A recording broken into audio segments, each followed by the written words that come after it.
Everybody, मैं हूं नेहा आपके साथ और आप सबका बहुत स्वागत है एनबीटी स्वास्थ्य चर्चा में। आज स्वास्थ्य चर्चा में हम एक ऐसे विषय पर बात करने वाले हैं जिससे बहुत सारे लोग जूझ रहे हैं, लेकिन उनके ट्रीटमेंट के बारे में, उसके मेडिकेशन के बारे में और उसके मैनेजमेंट के बारे में बहुत कम लोग जानते हैं। जी हाँ, मैं बात कर रही हूँ माइग्रेन की। आज इस खास विषय में बात करने के लिए हमारे साथ एक बहुत ही खास मेहमान मौजूद है। हमारे साथ मौजूद है डॉक्टर प्रवीण गुप्ता। डॉक्टर प्रवीण, आपका बहुत स्वागत है। Thank you ma'am, thank you. Doctor Praveen, आप प्रिंसिपल डायरेक्टर हैं और चीफ ऑफ न्यूरोलॉजी हैं फोर्टिस हॉस्पिटल में। डॉक्टर, इससे पहले कि हम अपने सवालों पर आए, सबसे पहले हम आपसे ये जानना चाहेंगे कि आखिर माइग्रेन है क्या, ये क्यों होता है और इससे किस तरह से बचा जा सकता है। देखिए, माइग्रेन एक सर का दर्द है जो सर के अंदर से, सर की नर्व से जनरेट होता है, जिसमें सर की नर्व्स अंदरूनी या बाहरी चीजों से ट्रिगर हो जाती है, जिससे ब्रेन और उसके आसपास इन्फ्लेमेशन होने लगती है, जिसकी वजह से ये दर्द हमें होता है।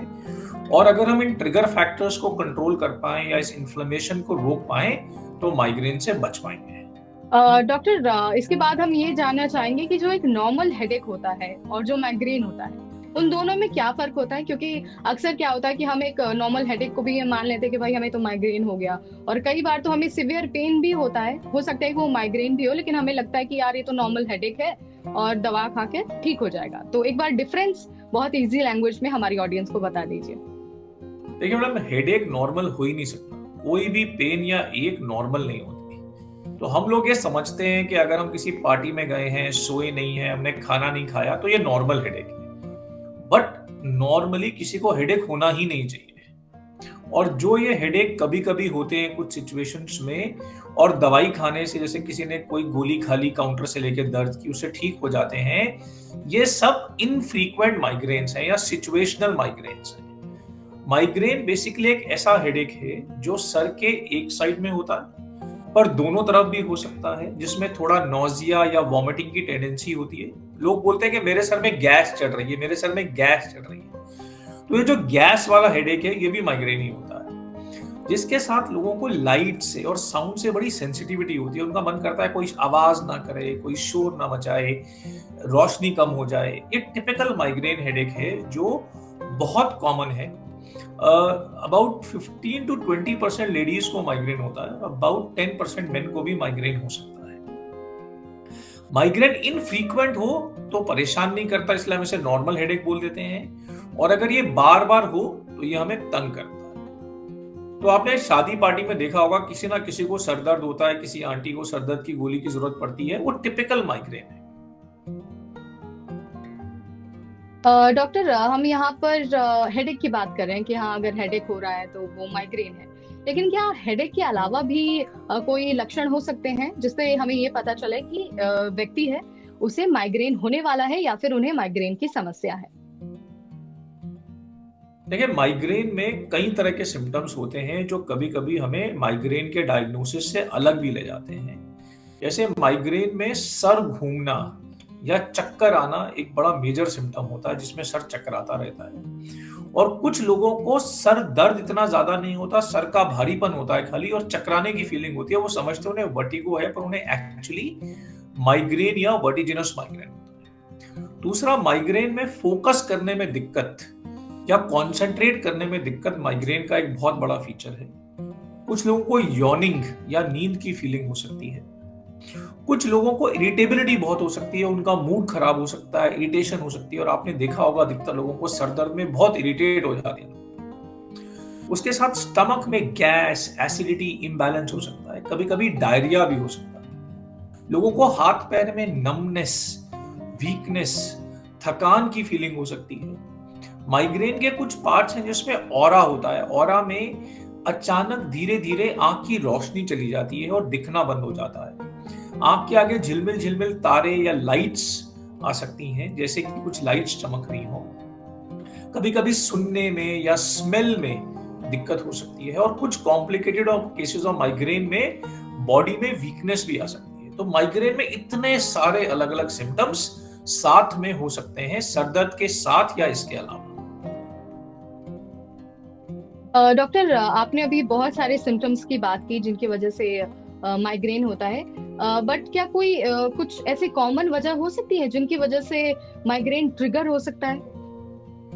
बहुत सारी वजहें हैं और इनको जानना इसलिए जरूरी है क्योंकि अगर हम इन ट्रिगर फैक्टर से बच लें तो हो सकता है हम अपनी दवाई की जो यूजेज है उसे कम कर पाए। That is most desirable. तो सबसे जो कॉमन ट्रिगर्स हैं वो हैं ठीक से नींद ना लेना, ठीक टाइम पे ना सोना, कम सोना या ज्यादा सोना दोनों माइग्रेन ट्रिगर कर सकता है। समय पे खाना ना खाना या फास्टिंग करना इंडिया में माइग्रेन का बहुत बड़ा ट्रिगर है। तेज धूप में बाहर जाना, मौसम की खराबी, बहुत ज्यादा गर्मी या बहुत ज्यादा ठंड, स्ट्रेस, दिमाग पर ओवरलोड होना या कोई अप्रिय न्यूज मिलना जो हमारे माइंड को एकदम से ट्रिगर करती है। कुछ खाना जैसे कि कभी ऑयली फूड खाना, चाइनीज खाना, आइसक्रीम खाना, चीज खाना, कई सारे खाने जो अलग अलग लोगों के लिए अलग अलग होते हैं, उनकी सेंसिटिविटी अलग अलग होती है, वो भी माइग्रेन ट्रिगर कर सकते हैं। परफ्यूम्स माइग्रेन ट्रिगर कर सकती हैं, लाउड नॉइस माइग्रेन ट्रिगर कर सकती है। तो माइग्रेन के बहुत सारे ट्रिगर्स हैं। सब ट्रिगर्स सब लोगों में मौजूद नहीं होते। कुछ लोगों में कुछ चीजें ट्रिगर करती हैं, कुछ लोगों में अलग चीजें ट्रिगर करती हैं। तो अपने ट्रिगर्स को पहचानना और उन्हें अपनी लाइफ से एलिमिनेट करना बहुत जरूरी है। लाइफ में जितना डिसिप्लिन ज्यादा होगा, जितना आपका दिन एक प्रोग्राम तरह से चलेगा और अगले दिन का फोटोकॉपी जैसा होगा, उतना कम माइग्रेन आपको होगा। डॉक्टर, आपने यहाँ पर एक तो जो स्लीप स्केड्यूल है उसकी बात की और दूसरी बात की आपने फास्टिंग की। बट जैसा कि इंडिया में आप देखा ही गया है कि बहुत सारे फेस्टिवल्स होते हैं और खास करके महिलाएं हमेशा उनका फास्ट रहता है। कई बार क्या होता है, हफ्ते में 3 बार भी फास्टिंग हो जाती है। तो प्लीज एक बार आप महिलाओं के लिए कुछ बता दीजिए यहाँ पर कि फास्टिंग किस हद तक करना है, कितना करना है और उसको मैनेज कैसे करना है ताकि जो माइग्रेन की समस्या है वो एटलीस्ट उन्हें ना हो। देखिए, अगर आपको माइग्रेन है तो कोशिश करिए कि अननेसेसरी फास्टिंग में जाइए ही नहीं, है ना। जो एब्सोल्युटली नेसेसरी फास्ट हैं, साल में 1 या 2, उन तक अपने आप को सीमित रखिए।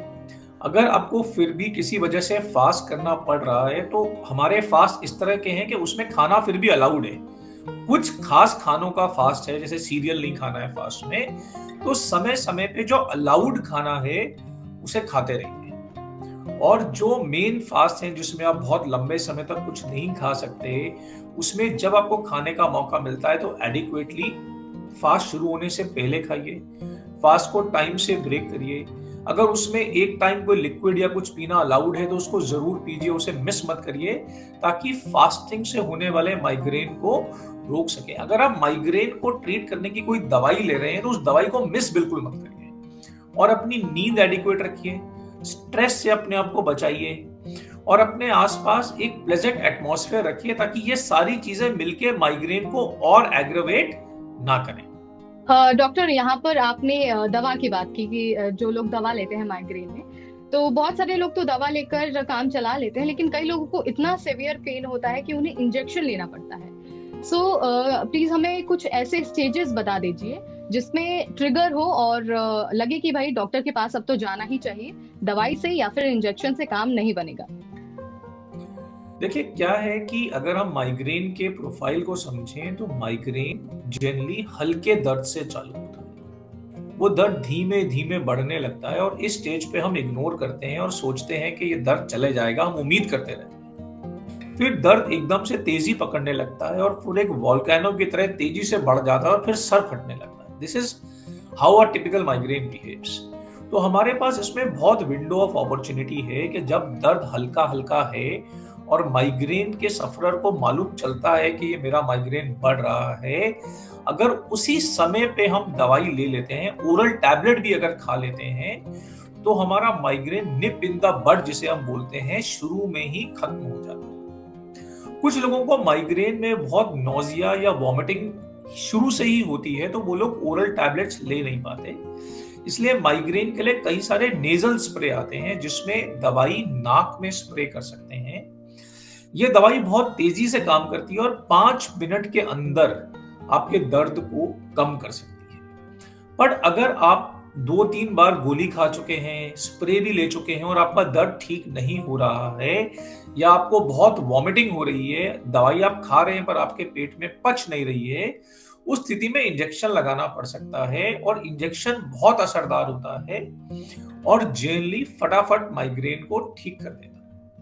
आजकल हमारे पास न्यूरो मॉड्यूलेशन टेक्निक्स भी आती हैं, कुछ ऐसी डिवाइसेस होती हैं जिन्हें अपनी बॉडी पे लगाने से हम बिना गोली के भी माइग्रेन के अटैक को ठीक या कम कर सकते हैं। पर जो की चीज है इसके अंदर वो ये है कि जो दवा आपको सूट करती है उसे अपने पास रखें और माइग्रेन के शुरू में ही खा लें ताकि दवाई मिरेकल की तरह काम करे। जब माइग्रेन पुराना हो जाता है फिर दवाई उतना अच्छा काम नहीं करती। डॉक्टर, माइग्रेन के बारे में कई लोग ये मानते हैं कि ये तो जेनेटिकल होता है और इसे जो है क्योर नहीं किया जा सकता, तो क्या ये बात सही है? देखिए, पहली जो पार्ट है, क्या जेनेटिक्स का माइग्रेन में कोई रोल है, तो हाँ, सही बात है कि जिन लोगों के परिवार में लोगों को माइग्रेन होता है उनका माइग्रेन का रिस्क नॉर्मल लोगों से थोड़ा ज्यादा होता है। पर माइग्रेन को ठीक किया जा सकता है। हम सोचते हैं कि माइग्रेन का कोई इलाज नहीं है, इसलिए इस कारण से भी बहुत लोग माइग्रेन का इलाज लेते नहीं हैं। पर माइग्रेन की बहुत सारी दवाइयां हैं, हर तरह के लोगों की सूटेबिलिटी के हिसाब से दवाई है जो पेन किलर नहीं है। जैसा हमने कहा, माइग्रेन ब्रेन के ट्रिगर होने से जो इन्फ्लेमेशन उत्पन्न होती है उसकी वजह से माइग्रेन होता है। तो ये दवाइयां ब्रेन के सेल्स को बेटर करके उनकी ट्रिगरिंग रोकती हैं, जिन्हें हम अगर रोज खाएं तो वो दवाइयां हमारे ब्रेन को सशक्त करके माइग्रेन होने से बचाती हैं। और ऐसी मल्टीपल दवाइयां उपलब्ध हैं जो हर तरह के लोगों की नीड्स को पूरा कर सकती हैं और माइग्रेन को ठीक कर सकती हैं। और अच्छी बात यह है कि अगर आपको 10 साल से माइग्रेन है या 20 साल से भी माइग्रेन है और आपने कभी इलाज नहीं लिया है तो भी ना घबराइए, क्योंकि अगर आप आज भी माइग्रेन का ठीक इलाज करेंगे और ठीक समय तक करेंगे तो वो माइग्रेन भी ठीक हो सकता है। डॉक्टर, माइग्रेन का जो माइग्रेन के मेडिकेशंस है, क्या इसकी वजह से वेट पर कोई असर पड़ता है?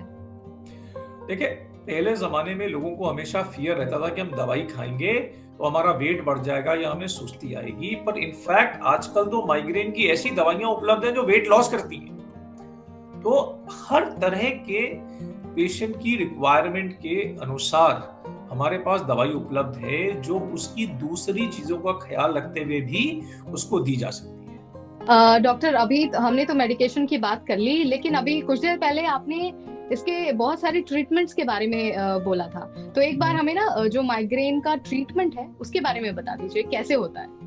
देखिए, माइग्रेन का ट्रीटमेंट करने के कई एस्पेक्ट्स हैं। पहला एस्पेक्ट है अपनी लाइफ को संतुलित करिए, लाइफ में डिसिप्लिन लाइए।